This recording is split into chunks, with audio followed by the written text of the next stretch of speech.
Dans une entreprise, dans une institution ou dans un pays, la fonction du stratège est d'indiquer une orientation, de poser à l'horizon du futur un repère qui oriente les volontés et les actions. Ainsi, aucune prospective, aucune stratégie ne pouvait être pertinente au XIXe siècle si elles ignoraient la mécanique et la chimie. Aucune ne peut l'être aujourd'hui si elle ignore l'informatisation. Et dans le monde que celle-ci fait émerger, l'économie offre un repère. Les machines mécaniques ont percé les montagnes pour le chemin de fer, elles ont été les auxiliaires de la main-d'œuvre sur les chaînes de fabrication, elles ont fourni des jambes au transport, elles ont industrialisé l'agriculture avec la chimie des engrais. L'informatisation transforme elle aussi la nature à laquelle sont aujourd'hui confrontées les actions et les intentions, car elle met en œuvre une ressource naturelle inépuisable, le cerveau humain. Et ceux qui ignorent ça ne peuvent rien comprendre au monde dans lequel nous vivons aujourd'hui.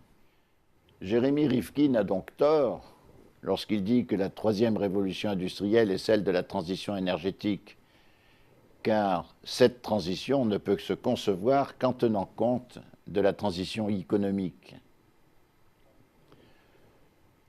Après une révolution industrielle, la macroéconomie est inopérante parce que les facteurs de crise résident dans la microéconomie, dans l'intimité des organisations et des processus, et c'est là qu'il faut aller les dénicher.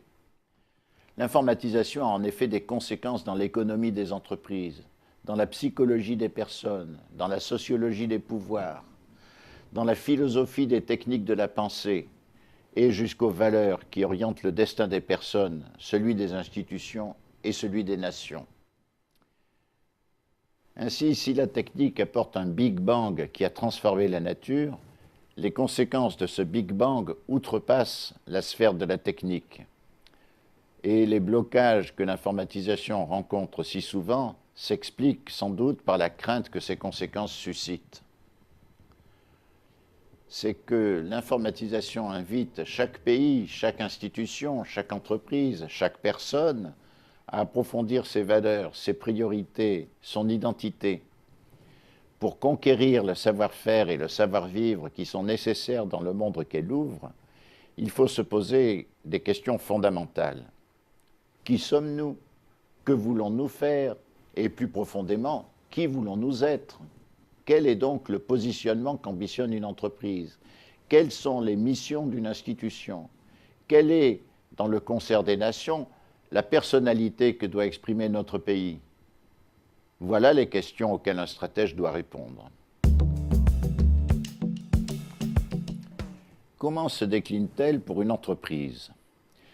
Dans l'économie, les produits sont des assemblages de biens et de services, chacun d'entre eux étant élaboré par un partenariat. La cohésion de l'assemblage et l'interopérabilité du partenariat sont assurées par le système d'information qui est devenu le pivot de l'entreprise. La mécanique, la chimie et l'énergie n'ont certes pas disparu, mais elles se sont informatisées, tout comme l'agriculture s'est mécanisée et chimisée au XIXe siècle. Une entreprise agricole était alors restée une entreprise agricole, mais la mécanique était devenue son premier outil. Et de même, dans l'économie, une entreprise agricole reste une entreprise agricole, mais l'informatique est devenue son premier outil. Et il en est de même pour l'énergie, pour les transports et aussi pour la mécanique et la chimie. En fait, pour tous les secteurs. Industrialiser aujourd'hui, c'est informatiser. L'emploi disparaît des usines qui sont fortement automatisées. Il se condense d'une part dans les tâches de conception qui précèdent la production, puis d'autre part dans les services qui permettent aux produits de dégager des effets utiles entre les mains des clients. Plus qu'une économie de la connaissance ou de l'information, l'économie est donc une économie de la compétence. La main-d'œuvre est remplacée par le cerveau d'œuvre. Il en résulte que les relations entre les personnes, entre les spécialités et entre les entreprises ne peuvent plus obéir au schéma hiérarchique ni au rapport de sous-traitance. L'échange que nous avons nommé commerce de la considération s'impose, car un cerveau qui n'est pas écouté cesse bientôt de fonctionner. La concurrence est devenue mondiale et violente. Chaque entreprise doit ambitionner de conquérir une position de monopole temporaire sur un segment des besoins, de le protéger, puis de le renouveler par l'innovation. Dans l'économie, le moteur de l'innovation tourne à plein régime, à condition qu'il soit régulé, de telle sorte que le monopole temporaire dure assez longtemps pour rentabiliser l'innovation, mais pas trop longtemps, car l'entreprise s'endormirait sur ses lauriers. Tout cela implique une adaptation difficile. Les plus grandes entreprises, notamment, sont handicapées par une organisation qui était adaptée à l'économie antérieure. Elles sont bousculées par des nouveaux venus plus agiles. Ce monde bouillonnant et violent suscite par ailleurs des tentations auxquelles l'informatique offre des outils puissants. Sans elle, la banque n'aurait pas pu commettre les mêmes folies et le blanchiment serait beaucoup moins efficace. Les possibilités qu'offre l'informatisation sont donc accompagnées de dangers pour l'état de droit et pour la démocratie. C'est pourquoi la question stratégique s'adresse non seulement aux entreprises, agents de l'économie, mais à la société tout entière. On entend souvent dire que la France est trop petite pour agir par elle-même et que l'informatisation n'est possible qu'au niveau de l'Europe entière. Mais comment font donc alors des pays comme la Finlande, la Suède, le Danemark, Singapour et la Corée du Sud, tous plus petits que la France, et qui sont pourtant classés devant elle pour la qualité de leur informatisation? Nous ne serons certes jamais assez reconnaissants envers les Américains pour ce qu'ils ont apporté en informatique et en ingénierie. Cela ne doit cependant pas nous empêcher de définir une économie qui soit la nôtre, car nous n'irons pas loin si nous nous contentons de singer les Américains.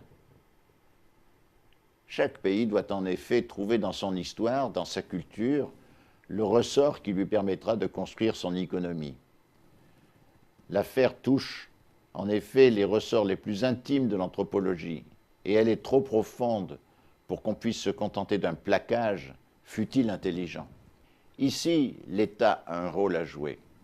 Il doit veiller à informatiser les grands systèmes de la nation, le système de santé, le système éducatif, le système judiciaire, à la fois pour donner l'exemple et pour gagner en efficacité.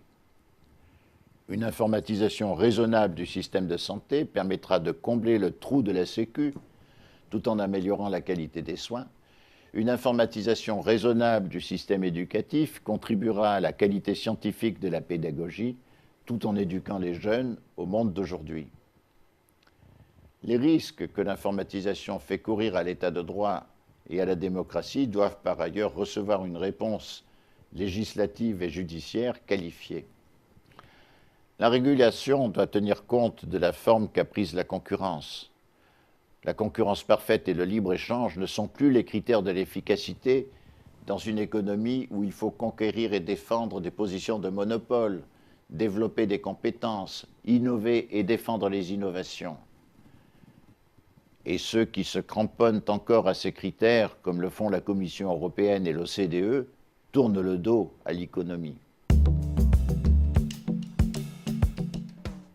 Nous autres, les Français, avons dans l'économie des avantages comparatifs dont il faut prendre conscience. Les étrangers disent que nous sommes un pays bizarre, car chez nous rien ne marche et pourtant tout marche. Alors que les organisations sont boiteuses et les systèmes d'information déficients, le fonctionnement d'ensemble n'est pas inefficace. Cela tient à cette logique de l'honneur qu'a évoqué Philippe d'Iribarne, à ce goût de la belle ouvrage, à cet esprit d'initiative que l'on rencontre sur le terrain à tous les niveaux dans nos entreprises et nos institutions. Le mot débrouillardise, qui nous est tellement familier, est intraduisible dans les autres langues. Cet esprit actif, responsable, est celui de nos entrepreneurs et des animateurs qui, dans les entreprises, font en sorte que ça marche. Or, ce goût de l'action efficace et du produit de qualité, c'est justement ce dont l'économie a besoin pour s'épanouir. La logique de l'honneur et le sens de la dignité personnelle qui l'accompagne sont, selon d'Iribarne, l'héritage le plus précieux de notre République, celui auquel chacun de nous tient au fond le plus. C'est là une force latente, un ressort comprimé et qui ne demande qu'à se détendre dans les volontés, pour peu que l'horizon de l'économie leur soit clairement présenté par un stratège légitime.